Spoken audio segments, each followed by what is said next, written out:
નમસ્કાર દર્શક મિત્રો, આપણે નિહાળીશું સિટી લાઇન ન્યૂઝ ચેનલમાં આજના મુખ્ય સમાચારો। અમદાવાદ મધ્યસ્થ જેલમાં સ્વચ્છતા ઉજવણી। રાજકોટની સ્કૂલના વિદ્યાર્થીઓ દ્વારા શ્રદ્ધાંજલિ। ભાજપના રાજમાં ખેડૂતો હવે મરી રહ્યા છે, કોંગ્રેસ। ઝી સિનેમા પર રવિવારે સત્યાગ્રહ વર્લ્ડ પ્રીમિયર શો। જસદણ તાલુકાના ખેડૂતનો આત્મવિલોપનનો પ્રયાસ। રાજકોટની લેડી ડોન દ્વારા ફાયરિંગ। રાજકોટની લેડી ડોન ક્રાઇમ કુંડળી। કોળી સમાજ દ્વારા ન્યાય માટે સીપીને રજૂઆત। અમદાવાદ મધ્યસ્થ જેલમાં સ્વચ્છતા ઉજવણી। મહાત્મા ગાંધીજીની 150મી જન્મ જયંતિ 2 ઓક્ટોબર 2019 સુધીમાં ભારતને સંપૂર્ણ સ્વચ્છ બનાવવા દેશના વડાપ્રધાન નરેન્દ્ર મોદીએ કરેલ સ્વચ્છ અને સ્વસ્થ ભારતના આહવાનને સાકાર કરવાના ભાગરૂપે અમદાવાદ મધ્યસ્થ જેલ ખાતે સ્વચ્છતા અભિયાન પખવાડિયાનો પ્રારંભ કરાયો હતો। 31મી ડિસેમ્બર 2014 સુધી ચાલનાર આ અભિયાનને અધિક પોલીસ મહાનિર્દેશક અને જેલના ઇન્સ્પેક્ટર જનરલ TS બિસ્ટે પ્રારંભ કરાવ્યો હતો। આ અભિયાનના ભાગરૂપે આજે બંદીવાનોએ સમગ્ર જેલ પરિસરમાં સ્વચ્છતા હાથ ધરીને ગંદકીને કેદ કરી દીધી હતી। અત્રે ઉલ્લેખનીય છે કે સમગ્ર જેલ પરિસરને 4 ભાગમાં વહેંચીને બંદીવાનોની 4 ટુકડીઓ સફાઈની જવાબદારી સોંપાઈ છે। આ બંદીવાનો તેમના બેરેક, કેન્ટીન, રસોડું, હોસ્પિટલ, શૌચાલય તથા સ્ટાફ ક્વાર્ટર સહિત સમગ્ર પરિસરને ચોખ્ખું ચણાક બનાવી સ્વચ્છતા અભિયાનને સાર્થક કરશે। TS બિસ્ટે જણાવ્યું હતું કે જ્યાં સ્વચ્છતા હશે ત્યાં સ્વચ્છતા હશે, એટલે કે બંદીવાનો દ્વારા હાથ ધરેલું આ સ્વચ્છતા અભિયાન ખૂબ સરાહનીય છે। આ અભિયાનને એક આદતનું સ્વરૂપ આપવું કેટલું જરૂરી છે, તેથી દરેક બંદીવાન પોતે પખવાડિયા પછી પણ ગંદકી ન ફેલાવે તથા આસપાસ પડેલો કચરો કચરા ટોપલીમાં નાખે તો મોટું પરિવર્તન આવશે, એમ તેમણે ઉમેર્યું હતું। IPGIM દેસાઈએ સ્વચ્છતાના પર્યાય સમાન ગણાવી કાયમી ધોરણે સ્વચ્છતા જાળવવા અપીલ કરી હતી। ઇન્ચાર્જ જેલ સુપ્રિન્ટેન્ડન્ટ SK ગઢવીએ જેલમાં હાથ ધરાનારા આ અભિયાનની વિગતો આપી હતી। આ પ્રસંગે બંદીવાનોએ સ્વચ્છતા જાળવવા દરેક સપ્તાહે 2 કલાક શ્રમદાન કરવાના શપથ લીધા હતા। રાજકોટની સ્કૂલના વિદ્યાર્થીઓ દ્વારા શ્રદ્ધાંજલિ। પાકિસ્તાનના પેશાવર શહેરમાં થયેલા આતંકવાદી હુમલામાં 32 થી વધુ બાળકોના મોત નિપજતા દેશભરમાં આતંકીઓ સામે રોષ ભભૂકી ઉઠ્યો છે। નિર્દોષ બાળકોના મોત સામે ઠેર ઠેરથી વિરોધ દર્શાવવામાં આવી રહ્યો છે, ત્યારે દેશભરમાં આવી આતંકી પ્રવૃત્તિઓ સામે વિરોધ દર્શાવવામાં આવી રહ્યો છે। તેના ભાગરૂપે રાજકોટ શહેરની કડબીબાઈ વિરાણી કન્યા વિદ્યાલય ખાતે 1500 જેટલા વિદ્યાર્થીઓ દ્વારા મૌન પાડીને હાથમાં મીણબત્તી રાખીને તેમજ પુષ્પ અર્પણ કરીને તમામ મૃતક બાળકોની આત્માને શ્રદ્ધાંજલિ આપવામાં આવી હતી અને આવા આતંકવાદીઓ સામે સરકારે નક્કર પગલાં લેવા જોઈએ એવી પણ રજૂઆત કરી હતી। પાકિસ્તાનના પેશાવર ગામમાં થયેલ હુમલાના 132 થી વધુ નિર્દોષ બાળકોના મોત નિપજતા ભારે ચકચાર મચી ગઈ છે।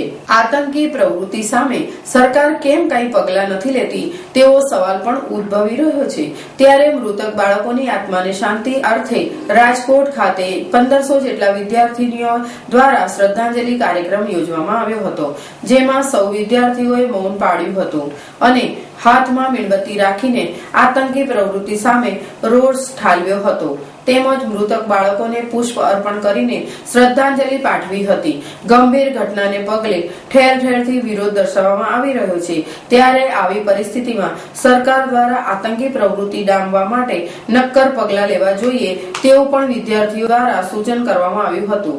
દેશના ભાવિ બાળકોના મોતથી અરેરાટી વ્યાપી ગઈ છે।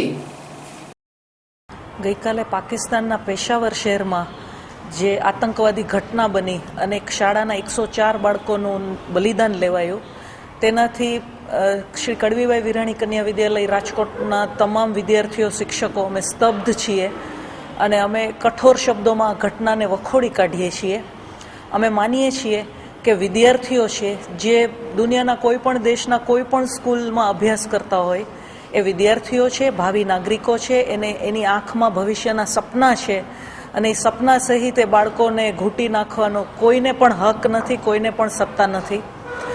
સરકાર નિષ્ફળ છે કે વ્યવસ્થા નિષ્ફળ છે એની ચર્ચા અત્યારે અસ્થાને છે, પરંતુ શાળા કક્ષાએ અમે આશરે 1500 જેટલી દીકરીઓ અત્યારે હાથમાં મીણબત્તી અને ફૂલ લઈને એ 104 માસૂમ બાળકોના આત્માની શાંતિ માટે પ્રાર્થના કરીએ છીએ. સાથે સાથે દરેક વિદ્યાર્થીની બહેને આજે એક કટિબદ્ધતા બતાવી છે, એક પ્રતિજ્ઞા લીધી છે કે પૃથ્વીના કોઈ પણ ખૂણે જાત પાત, મજહબ કે જ્ઞાતિના ભેદભાવને આધારિત ક્યાંય પણ અન્યાય થતો હશે તો આ દીકરીઓ ચોક્કસ એના વિરુદ્ધ અવાજ ઉઠાવશે, એનો વિરોધ કરશે. શાંતિની અને એખલાસની સ્થાપનામાં આ દીકરીઓ ભાવિ નાગરિક તરીકે હંમેશા પોતાનું સુચારું કન્ટ્રીબ્યુશન જરૂર આપશે. ગઈકાલે પાકિસ્તાનના પેશાવર શહેરમાં જે રીતે શાળામાં આતંકવાદીઓએ ઘૂસીને 104 બાળકોને મોતને ઘાટ ઉતારી દીધા, એ સિલસિલામાં આજે અમારી શાળામાં અમારી બહેનોએ હાથમાં મીણબત્તી તેમજ ફૂલ સાથે તેમને શ્રદ્ધાંજલિ આપી છે, તેમજ તેમના આત્માને શાંતિ અર્પે તે માટે ઈશ્વરને પણ પ્રાર્થના કરી છે. તેમજ અમે બધા ઈશ્વર પાસે એ પણ પ્રાર્થના કરી છે કે દુનિયાના કોઈ પણ ખૂણાની કોઈ પણ શાળા એમાં કોઈ પણ બાળક છે તેને નુકસાન ન પહોંચવું જોઈએ, તેમજ આ માટેના કાયદા તેમજ સરકાર તેમાં સુરક્ષાના નિયમો વધારે સખત બનાવે તે માટે અમે પ્રાર્થના કરી છે. તેમજ અમે બધાનું એમ પણ માનવું છે કે બાળકો છે એ કોઈ પણ ધર્મ, કોઈ પણ શાળા કે કોઈ પણ દેશના હોય, પરંતુ એ મરતા બાળકો છે એ કોઈ દિવસ સારા નથી લાગતા. તેથી ઈશ્વરને એ જ પ્રાર્થના કે ક્યારેય પણ વિશ્વમાં કોઈ પણ શાળામાં આવી ઘટના ન ઘટે. મારું નામ હેતવી થાનકી છે. ભાજપના રાજમાં ખેડૂતો હવે મરી રહ્યા છે. કોંગ્રેસ. રાજ્યમાં ખેડૂતોને કપાસ, મગફળી, ડાંગર, શેરડી પોષણક્ષમ ભાવો મળતા નથી.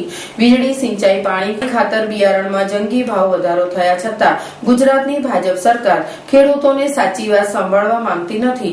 ત્યારે રાજ્યના ખેડૂતોના હિતમાં કોંગ્રેસ પક્ષ ભાજપ સરકાર સામે છેલ્લા ઘણા દિવસથી આંદોલનાત્મક કાર્યક્રમ રાજ્યના જુદા જુદા જિલ્લાઓમાં આપી રહી છે.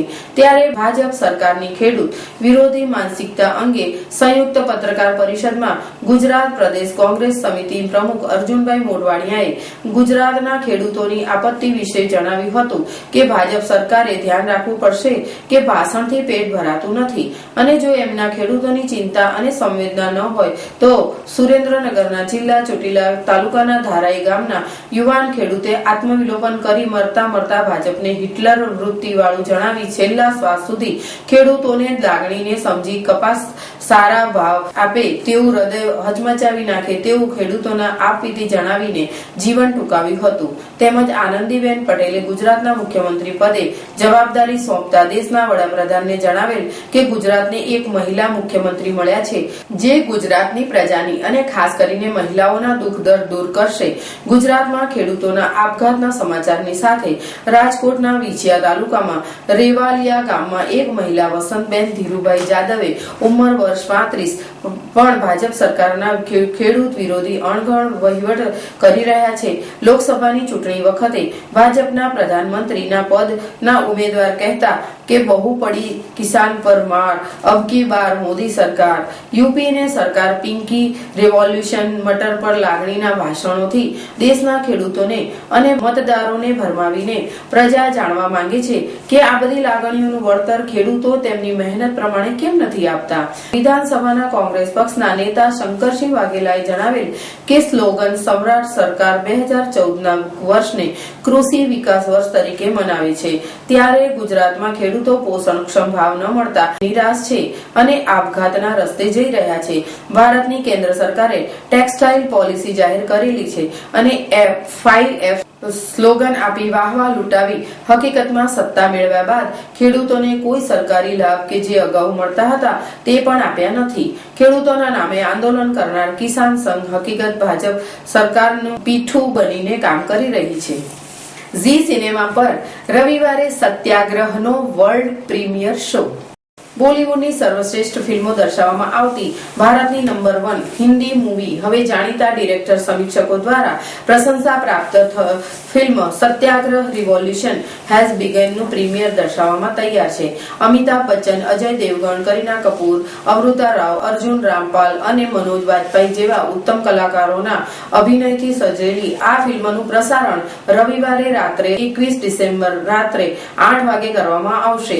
વર્લ્ડ ટેલિવિઝન પ્રીમિયમ પ્રસંગે પ્રકાશ ઝા અને અમૃતા રાવ ફિલ્મ અને તેની મોટી સ્ટાર કાસ્ટ કામ કરવા સાથે જોડાયેલા પોતાના અનુભવો વહેંચવા માટે 19 ડિસેમ્બર અમદાવાદમાં આવ્યા હતા. દર્શકોને ફિલ્મ દર્શાવવાનો શાનદાર અનુભવ કરાવવા ઉદ્દેશથી ઝી સિનેમા પ્રભાવશાળી ડ્રામાનું પ્રીમિયર કરી રહ્યું છે. તેમાં ભારતના સંવેદનશીલ મુદ્દાઓને પ્રકાશમાં લાવવામાં આવ્યા છે. સત્યાગ્રહ એક આ રાજકીય ડ્રામા છે જેમાં બતાવ્યું છે કે કઈ રીતે વ્યક્તિગત અકસ્માત એક મહત્વાકાંક્ષી માણસને ભારતમાં વૈચારિક આંદોલન છેડવા માટે મજબૂર કરી દે છે. એક બાપ એટલે કે અમિતાભની આ કથા છે. તેમણે પોતાનો પુત્ર ગુમાવી દીધો છે. એ એક યુવતી અમૃતા રાવ કે જેણે જીવનમાં એટલો બધો સંઘર્ષ કર્યો છે કે પ્રેમ કરવાનું જ ભૂલી ગઈ છે. એક પત્રકાર કરીના કપૂર જે ભ્રષ્ટાચાર વિરુદ્ધ અવાજ ઉઠાવવાની કોશિશ કરે છે અને ભીડને આંદોલિત કરનાર મનોજ વાજપેયીની આ કથા છે જેના માટે કોઈ પણ કાર્યવાહી સહજ છે.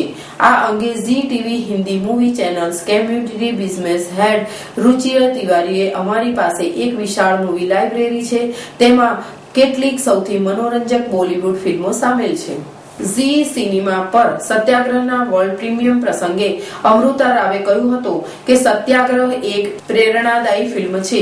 તે માત્ર આપણા માટે નહીં પણ દર્શકો માટે પણ જેમણે મોટા પડદા પર વખાણી એ માટે પણ છે. 21 ડિસેમ્બર એક ભારતીય દર્શકો માટે ઝી સિનેમા પ્રથમ સત્યાગ્રહ પ્રીમિયર યોજાશે અને મને આશા છે કે આ પ્રસંગે ફિલ્મનો એટલો જ આનંદ ઉઠાવશે જેટલો આનંદ મને તેમાં કામ કરવાનો આવ્યો હતો. मैं सबसे पहले आप सबका धन्यवाद करना चाहता हूं कि आप अपना समय निकाल के आए और अहमदाबाद मेरे लिए हमेशा बहुत ही खुशी का मौका रहता है. जब भी यहाँ आता हूँ तो दिल खुश हो जाता है. कल हमारे यूनिट के कुछ लोग आए थे, आप लोगों से मिले होंगे. एक हमारी फिल्म बन गई क्रेजी कुक्कड़ फैमिली, उसके प्रमोशन में मैं नहीं आ पाया, मैं दूसरी जगह प्रमोशन में लगा हुआ था. सत्याग्रह मेरे दिल के बहुत करीब की फिल्म थी. समाज में जिस तरह के आंदोलन होते हैं, जिस तरह के मास मूवमेंट होते हैं, जिस तरह का परिवर्तन होता है, मैं हमेशा उसको देखता रहता हूँ, समझने की कोशिश करता हूँ. और जब वो कहानी कुछ समझ में आने लगती है तो फिर आप लोगों से बात करने की जरूरत पड़ती है और वो माध्यम होता है फिल्म. फिल्में बना करके सामाजिक परिवर्तन का दस्तावेज मैंने शुरू से दामुल से लेकर सत्याग्रह तक यही काम किया है. दामुल बनाई, परिणति बनाई, मृत्युदंड बनाया, गंगाजल बनाया, अपहरण बनाया, आरक्षण बनाया, राजनीति बनाई, चक्रव्यूह बनाया, सत्याग्रह बनाया. आगे गंगाजल का भाग 2 अभी शुरू होने वाला है. तो सत्याग्रह बताते वक्त मुझे बहुत ही सुखद यादें हैं. एक तो सबसे बड़े जो हमारे कलाकार है बच्चन साहब, उनके साथ दोबारा काम करने का अवसर मिला. उन्होंने जो पिता का रोल निभाया वो वाकई में पिता था. अजय देवगन के साथ काम करने का फिर से मौका मिला. अमृता के साथ काम करने का मौका मिला. करीना, अर्जुन रामपाल, मनोज वाजपेयी ऐसे सब कलाकार थे उस फिल्म के. तो बहुत सुखद अनुभव था. बहुत सघन काम हुआ और जो मैं चाहता था उससे भी बेहतर फिल्म बनाई. आज साल भर के बाद ये फिल्म प्रीमियर हो रही है और मैं समझता हूं कि बहुत सही समय पर प्रीमियर हो रही है. क्योंकि देश में जिस तरह के सामाजिक और राजनीतिक परिवर्तन अभी चल रहे हैं, नए देश की तरफ लोग देख रहे हैं, जिसका आगाज उस फिल्म में हुआ था, तो एक सही समय पर फिल्म लेके आ रही है। मैं जी टीवी का बहुत शुक्रिया अदा करना चाहूंगा कि बड़े धूमधाम से इसका प्रीमियर कर रहे हैं और आप लोग की मदद मिलेगी, आप लोग का सहभागिता मिलेगी तो सफल भी होगा, क्योंकि मीडिया के बंधु बहुत मेहनत से काम करते हैं और वो हर रोज काम करते हैं जो मैं एक फिल्म में लेकर के आता हूं, क्योंकि आप समाज में जो भी हो रहा है उसको सामने लेकर के आते हैं। हमारा और आपका काम एक जैसा ही है, कम से कम मेरी फिल्मों का काम आपकी फिल्मों से, आपके काम से बहुत जुड़ा हुआ है। बहुत बहुत धन्यवाद एक बार फिर से आपका। और मैं अब खाली एक ही बात बताना चाहूंगा आपको कि जब हम शूटिंग करते थे तो अमृता को एक बहुत भगवान ने स्पेशल गिफ्ट दिया है कि ये कितना भी खा लेती है, इसके वजन चढ़ता नहीं है। और हम लोग सब मेहनत से भूखे काम करते रहते थे और ये अपना अलग अलग से फरमाइश करके होटल से पैकेट मंगा करके छुप छुप के खाती रहती थी। बच्चन साहब और हम लोग ऐसे ललचा के देखते रहते थे कि क्या खा रही है, लेकिन इनका हमेशा चलता था। ये कभी बाद में पूछती थी हम लोग कि आप लोग को चाहिए कि आप नहीं, आप खाइए अभी। बेसिकली सर कह रहे कि मैंने एक्टिंग कम की, फिल्म में खाना ज्यादा खाया। हाँ, प्रोडक्शन का पूरा पैसा खा लेंगे।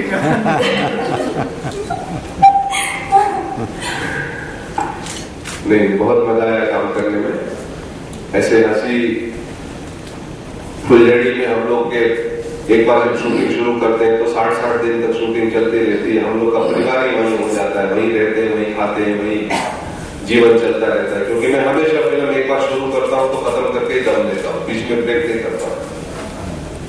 ये हमारा हमेशा से रहा है, तो वो पारिवारिक संबंध हो जाता है। सब बहुत बहुत धन्यवाद आपका।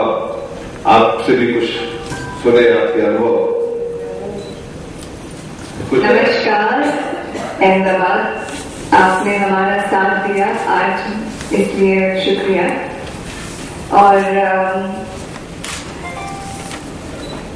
एक फिल्म इंडस्ट्री का हिस्सा होने के कारण हम टेलीविजन को, छोटे पर्दे को बहुत ज्यादा ऊंचा दर्जा देते हैं, क्योंकि ये एकमात्र जरिया है जो हमारे काम को, हमारी फिल्मों को अमर बनाता है सदा के लिए। और जी सिनेमा जो है, इस चैनल पे और जी टीवी पे मेरी ज्यादातर फिल्में बहुत बार रिपीट वैल्यू पे चलती हैं। और जी एकमात्र चैनल है जो हिंदुस्तानी है, इंडियन है। मतलब जो बाकी चैनल्स हैं उनका कहीं ना कहीं किसी इंटरनेशनल कोई अफिलिएशन रहा है। Zee is a completely whole and soul Indian channel. So I think the integration of Zee cinema with Satyagraha again, जो इतनी हिंदुस्तानी फिल्म थी और कंटेम्प्रेरी हिंदुस्तानी फिल्म थी, इससे बढ़िया प्लेटफॉर्म नहीं हो सकता था। So this is a very special moment for not only mister Prakash Jha but for my self. I'm sure I can speak the same for all the actors of the film, क्योंकि ये सिर्फ देश की हालात जितनी मजबूर थी या जितनी डिफिकल्ट थी, टफ थी, उतनी ही टफ थी इस फिल्म को बनाने में और इस कॉन्सेप्ट को, इस सब्जेक्ट को पर्दे पर दर्शाने में। So I'm glad we attempted that and successfully completed that.